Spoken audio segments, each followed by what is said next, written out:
Assalamualaikum warahmatullahi wabarakatuh. Yang terhormat Ibu Rufti Puji Astuti, SPT MSI, selaku pengampu mata kuliah Ekonomi Manajerial. Izinkan kami mempresentasikan hasil diskusi kami untuk memenuhi nilai mata kuliah Ekonomi Manajerial. Sebelumnya, izinkan saya memperkenalkan anggota kami terlebih dahulu.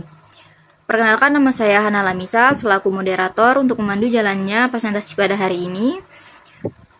Dan ada pemateri 1 yaitu Eko Apriansyah, pemateri kedua Teti Boru Simbolun, pemateri ketiga ada Sandrina, pemateri keempat ada Sundira, pemateri kelima ada Artiani, dan pemateri keenam ada Ilham Hadi Nugroho.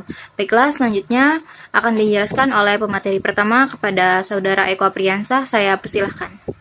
Baiklah, di sini saya akan mendeskripsikan tentang tomat.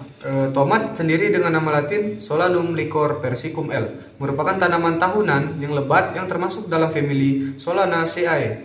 Tomat merupakan salah satu buah dan sayuran yang sangat digemari karena rasanya yang enak, segar, dan sedikit asam. Tomat juga merupakan sumber vitamin A, vitamin C, dan beberapa vitamin B. Kandungan vitamin A 23 kali lebih besar dari semangka. Dan juga tomat dapat tumbuh baik di dataran rendah maupun dataran tinggi. Tomat sayuran tumbuh yang paling baik tumbuhnya di dataran rendah, dan tomat apel tumbuh baik di dataran tinggi. Tanaman tomat sangat peka terhadap tanah yang sedikit kekurangan unsur hara, terutama nitrogen. Tomat juga rentan terhadap hujan, jadi sebaiknya 2 bulan sebelum dan sesudah musim hujan dimulai. Waktu tanam juga bisa dilakukan saat musim hujan, mulai awal musim hujan. Terima kasih. Baiklah, terima kasih atas penjelasan dari Saudara Eko Apriansyah.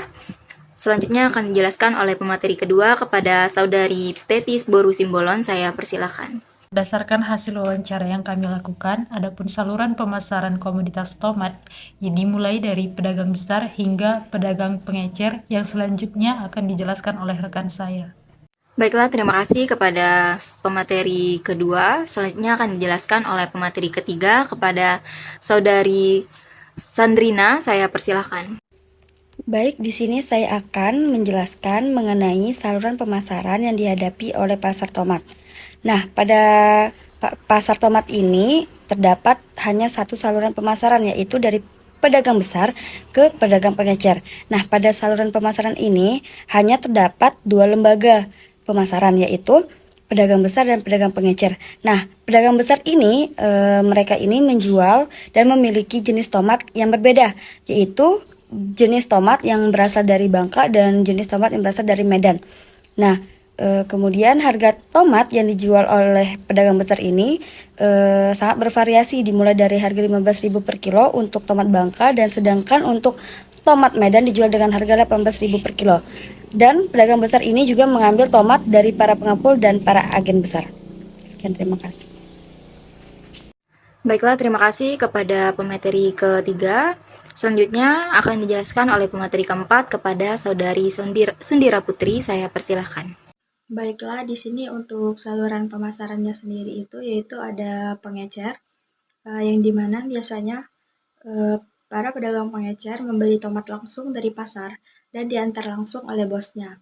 Dan untuk jenis tomat yang diambil sendiri pun berbeda-beda jenis, seperti tomat hijau dan tomat merah. Untuk harga tomat yang dijual para pengecer ke pasar dengan rata-rata seharga 35.000 per kilogram.